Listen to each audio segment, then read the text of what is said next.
Live from downtown Detroit, home of WDIV and Click on Detroit, Local 4 News at 6 starts now. Children dropped off at the wrong bus stop, left alone for hours. One parent says he's not getting any answers about it. Sean? Well-known hairstylist in Metro Detroit is murdered. What we're learning about his impact and about the suspect in custody. Okay, Sean, but first, here at 6, 4 Live radar showing another blast of snow moving closer by the hour. The fun, if you want to call it that, is Sure. set to start within the next couple of hours. And by morning, could see another mess on the roads for the morning drive. Ben's here with the latest on what's coming our way. Ben? As the gaps are starting to fill in on radar, even though we've seen a lot of blue here across northern Indiana and Ohio, that is now starting to reach the ground. We're getting reports out of Muncie, Fort Wayne, South Bend, all seeing snow showers, but still nothing here in Michigan. And Toledo also reporting dry conditions, although that is going to be changing most likely within the hour. By 7 p.m., we're going to start to see that snow in the south zone, but it's going to be a very slow push to the north. By 9 o'clock, that stuff is barely getting to the 696 corridor, and then it's probably going to go as far as M59 tonight. That's the first round. That's what's going to go through by midnight tonight. There will be some accumulation out of it, but we're going to start to get a cold front in from the north. That's going to be the extra burst that's going to put more on the ground for the drive tomorrow morning. We do not have any advisories, watches, or warnings for us. They are out to the west and south of us, so we're really getting sort of the smaller end of this storm as it moves generally to our south. Temperatures will fall to 32. That's going to be the best we do for tomorrow's temperatures as well. We're going to look at some of the frigid stuff on the other side of the snow in just a few minutes. Don't forget to follow the storm on the Local Forecasters app. It's got the radar, got the temperatures, and everything you need to know to survive tomorrow morning's drive. Search in your app store for WDIV, guys. All right, Ben. Well, parents, of course, fear the thought of their children being left unattended in a strange or dangerous place. And that's exactly what happened to a pair of boys who didn't make it to their after-school daycare, not once but twice. Local 4's Rod Maloney tonight on an angry parent and his panic, which he says was brought on by a local bus company. The neighbors out here tell us that this is a regular bus stop, and the markings on the sidewalk tell the children that it's the place that they should go. But there is a problem with all of this in that it is not a place where a 5- and 7-year-old should be dropped off and left alone. Mom and Dad aren't anxious for you to see their faces, but they want you to know what happened to their young sons last Friday and again on Monday. A Trinity bus was supposed to drop the 5-year-old off at Heavens Above Daycare in Harper Woods after school. Stepdad Jawan Foster tells Local 4 he never made it. I couldn't believe it. Like I lost my wig for a minute, but I knew I had to jump into action. The Trinity bus service driver let the boys off the bus here, a mile from the daycare, so says DeJuan. The only good news is the family previously lived here, and a neighbor recognized him wandering alone and brought him in her house for safekeeping. He's safe. I'm glad the neighbor has enough fortitude to, you know what I mean, say, look, I know who you are. I'm not going to just leave you out here. DeJuan called Trinity and claims that they weren't particularly concerned, but they said they'd call him back on Monday to explain what happened. But that call never came. And to his horror, the Friday script played out all over again on Monday, this time with both of his sons. Come Monday, you don't call me and let me know how that happened. What you do is you let both my kids off in the same exact spot, a 7-year-old and a 5-year-old. Now I don't get to call until 5:30 or 5:45 that they're missing. They get out of school at 4 o'clock. In a panic, DeJuan sped to the neighborhood and found his boys wandering alone, but fortunately unharmed.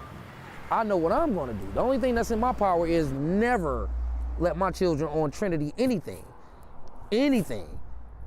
period. DeJuan filed a police report. DPD says they are investigating. In the meantime, Trinity Bus told us repeatedly that they have absolutely no comment about this situation. And now DeJuan and his fiancée say they're thinking seriously about homeschooling their boys. In Detroit, Rod Maloney, Local 4. All right, now to the big sports news of the day. The Spartan successor to Mark D'Antonio as football coach has now arrived in East Lansing. That's right, and it sounds like he's raring to go. Bernie's here now to break down, I guess, the Spartans' decision on this. Okay, we'll try. Michigan State, they were not desperate, I'm told, for a football coach, but they were getting darn close after getting several no thank yous, so they revisited their first choice. 48-year-old Mel Tucker of Colorado were able to get it done. Reports say he doubled his salary to a 5-year deal worth over over $25 million. We've got highlights of Tucker, college coach for one season at Colorado. He was 5-7. Mark D'Antonio was 5-7 last year. He's been a high-profile assistant at many places, a graduate assistant at State under Nick Saban in the late 90s. Now he takes a Michigan State program that needs new life and a new direction, and he speaks at 6:30 tonight in East Lansing. Standing by live at Michigan State right now is Jason Colthorpe. And Tucker's walking in a complicated situation, to say the very least, Jason. Yeah, and Bernie, as you know, the search started to become a little bit of a punchline after they missed out on Fickell, and then one of the trustees goes on the radio and disparages him, and I think the fan base was preparing for the worst. Well, simply put, they pulled one out of the fire today with Mel Tucker, and just about an hour ago, he was introduced with his family to the Board of Trustees, where they voted unanimously to approve him as the next football coach here at Michigan State. After a whirlwind 8 days since Mark D'Antonio announced his retirement, Michigan State has its next head football coach. It's Mel Tucker, who just days ago publicly pledged to stay at Colorado. Fans are warming up to the new coach following a search process that to the fan base seemed disjointed, to put it kindly. How would you characterize the process? Very Michigan State-like. I think that, you know, that's partly out of their own control, really, when Mark D'Antonio made such a sudden retirement. Chris Solari is the MSU beat writer for the Detroit Free Press. He says the fact MSU landed its second choice when time was of the essence is huge. They got a guy in here who understands Michigan State, who's spent time as a graduate assistant, who's worked 3 times under Nick Saban, has been a head coach now at the NFL level on the interim basis, and 1 year at Colorado. So they've got a guy with some experience. They got a guy with defensive coordinator experience at both levels, so it's a good hire, especially considering how quickly they had to move. As for the new head coach, he said this today as he boarded a plane on his way to East Lansing. Spartan fans, can't wait to see you. We're about to be wheels up here in Colorado. Can't wait to see you in East Lansing. Go Green. And Coach Tucker will likely echo those comments here at the Gilbert Pavilion, here at the Breslin Center in the next few moments, as you mentioned, Bernie. And we've seen the welcoming committee already arriving. Trustees, cheerleaders, everybody waiting for that 6:30 press conference. We'll be watching. Back to you guys in the studio. All right. Day one's always great, isn't it?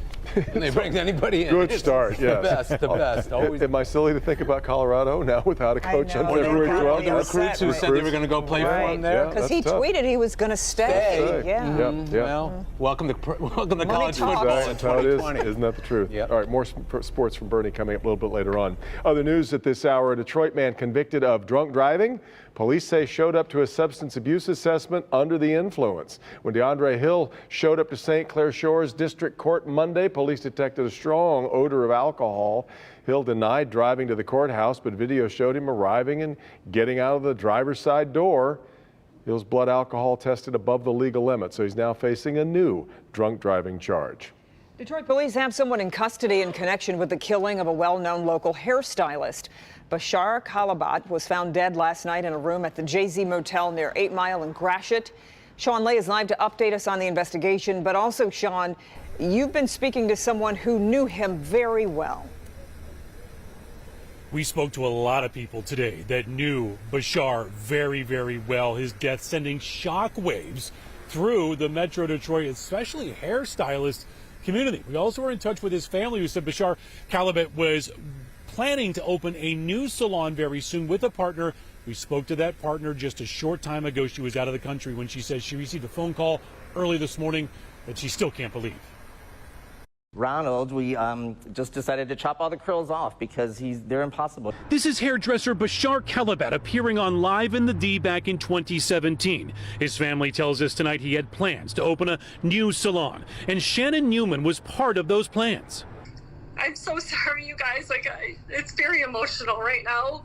The news of Bashar's murder hitting so many, so hard, all across Metro Detroit. Oh my gosh, he was an icon. Any hairstylist here in the Metro Detroit area either worked for him, under him. He was a mentor to so many. He was a good friend, an amazing father. Police say Bashar likely met the 22-year-old murder suspect on a dating app and paid for an Uber to bring that suspect to his room Bashar rented at this motel on 8 Mile. Bashar was found beaten to death inside that room. People were drawn to Bashar for his creativity and his kindness and can't believe someone would kill him. He was magical. He was just a magical person. His energy was just so uncanny. Back here live, Calavet's ex-wife and adult son asking for privacy tonight.